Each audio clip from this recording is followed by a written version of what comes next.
मोदी सरकार के इस सरेंडर से भारत को आर्थिक और सामरिक मोर्चे पर कई तरह के नुकसान उठाने पड़ेंगे। मध्य पूर्व और सेंट्रल एशिया में उसकी पहुंच अब लंबी और महंगी हो जाएगी। चीन और पाकिस्तान को काउंटर करने की उसकी रणनीति पर भी पानी फिर जाएगा। सवाल उठता है कि मोदी की कूटनीति एक बार फिर से चारों खाने चित क्यों हो गई? मोदी डटे क्यों नहीं? रीढ़ की हड्डी उन्होंने दिखाई क्यों नहीं? 56 इंच का सीना कहाँ चला गया? और लाल आंखें चीन का क्यों जो नहीं दिखा पाए? ग्वादर पोर्ट है ये पाकिस्तान में, वो चाबहार से कोई 30-40 किलोमीटर दूर है और चीन ने पैसा बेशुमार डाला है ये पूरे मिडिल ईस्ट में और अफ्रीका में। तो सारा जो ट्रेड है वो ग्वादर से जा रहा है, चाबहार से कुछ नहीं जा रहा।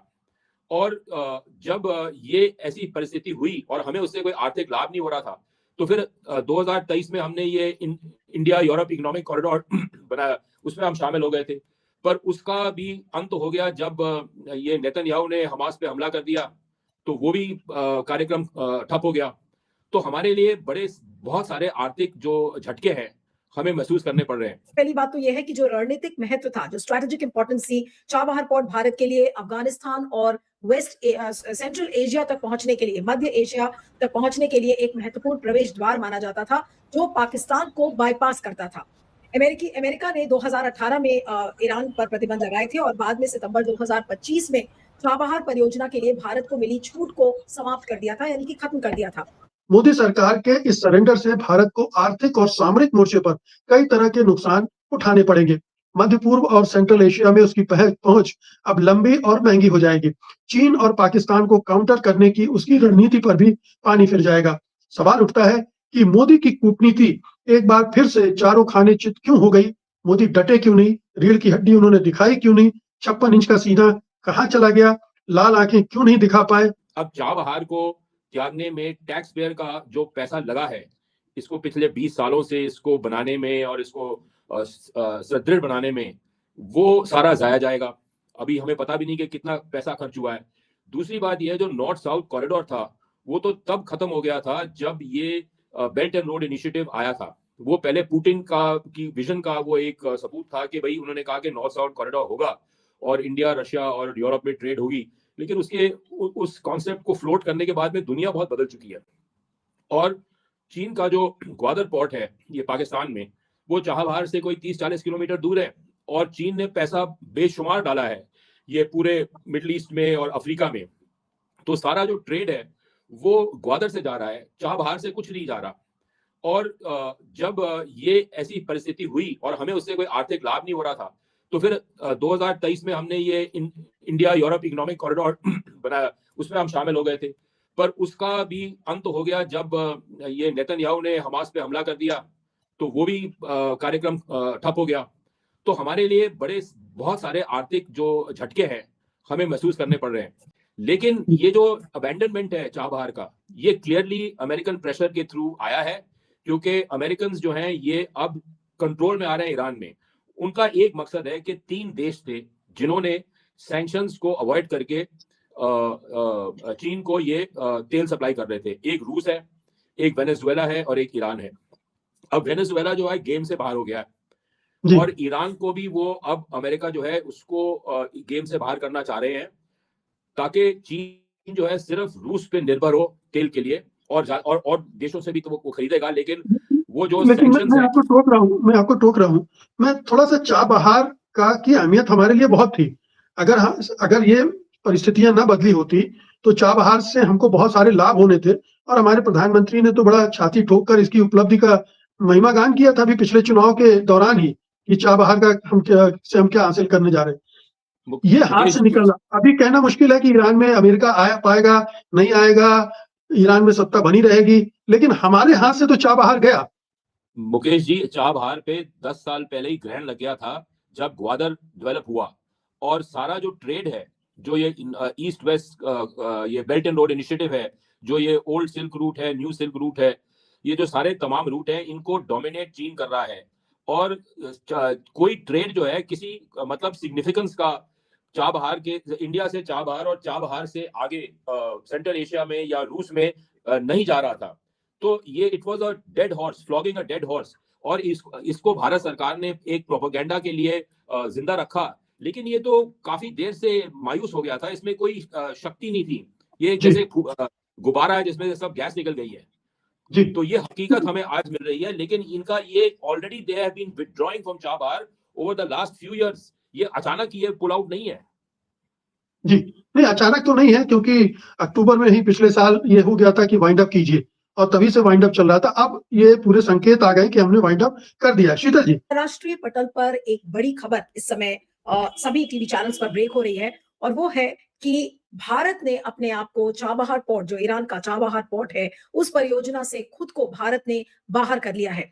और इसकी वजह क्या है कि अमेरिकी प्रतिबंधों के कारण भारत के लिए संचालन जारी रखना मुश्किल हो गया था, और भारत ने ईरान के साथ चाबहार बंदरगाह के शाहिद वेटेश्टी टर्मिनल के विकास और संचालन के लिए 1 दशक के समझौते पर हस्ताक्षर किए थे। लेकिन अमेरिकी प्रतिबंधों के कारण भारत को 2025 के इस परियोजना से हटना पड़ा, जिससे ईरान अब भारत के बिना भी बंदरगाह का संचालन कर सकता है।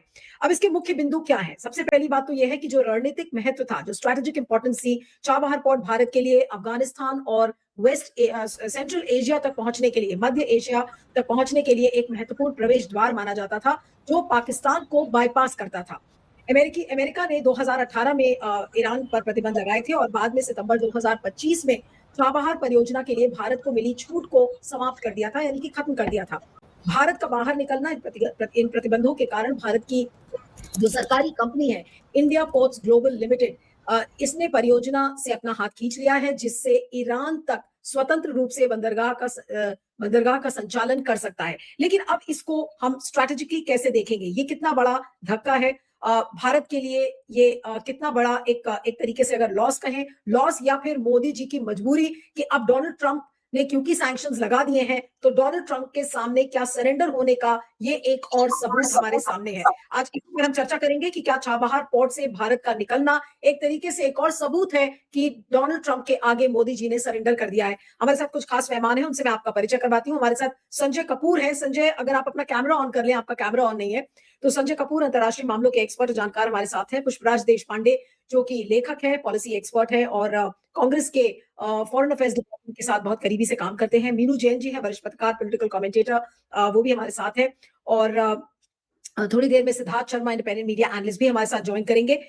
मैं संजय, आपका कैमरा ऑन नहीं है, अदरवाइज आई वुड हैव, हाँ, Sanjay has join back. Okay, तो संजय, मैं आपसे समझना चाह रही हूँ कि क्या ये चाबहार पोर्ट से भारत का निकलना एक तरीके का सबूत है कि मोदी जी ने या भारत की सरकार ने डोनाल्ड ट्रंप के आगे सरेंडर कर दिया? ये सरेंडर करने का क्या ये एक और सबूत है? अनम्यूट कर लीजिएगा, अनम्यूट कर लीजिए संजय, अनम्यूट कर लीजिए। मैंने कहा बहुत बहुत शुक्रिया, आपने मुझे मौका दिया इस मुद्दे पे बात करने के लिए। मैं कुछ कम पत्रकारों में से एक ऐसा पत्रकार हूँ जो चाबहार का चक्कर लगा चुका हूँ। मैं 2016 में गया था, अकेले घूमता रहा वहाँ पे, और वहाँ पे मैंने देखा कि हिंदुस्तान से उम्मीद तो बहुत है, पर हिंदुस्तान जितनी उम्मीद है उस पर खरा नहीं उतर रहा है, क्योंकि बार बार है ना, उनको इसी बात का डर था कि अमेरिका प्रतिबंध न लगा दे और उन्होंने जो आज़ादी दी है वो खत्म ना हो जाए। तो जैसे ही सैंक्शंस लगे हिंदुस्तान के ऊपर, ईरान के ऊपर 2025 और 26 के बीच में, तो उन्होंने पहला काम ये करा कि अपने को वहाँ से अपने को हटाया। इंडिया पोर्ट ग्लोबल की जो वेबसाइट, उससे तमाम जितने भी शेयर होल्डर्स और जितने भी स्टेक होल्डर्स हैं उन सबको नाम हटाया, जिससे कि किसी के ऊपर सैंक्शंस की मार पड़ना पड़े। परंतु मेरे ख्याल से सबसे बड़ी परेशानी इस बात की है कि हिंदुस्तान ने काफ़ी इन्वेस्ट किया, काफ़ी उम्मीदें जगाई, और चाबहार का जो इलाका है वो काफ़ी हिंदी भाषी लोग वहाँ पे रहते हैं, उनकी भाषा वही है जो कि हम और आप बात कर रहे हैं। तो इसलिए एक हमारा जो कोशिश थी एक्सटेंड करने की अपना फ्रंटियर, उसमें काफ़ी एक सेटबैक होगा।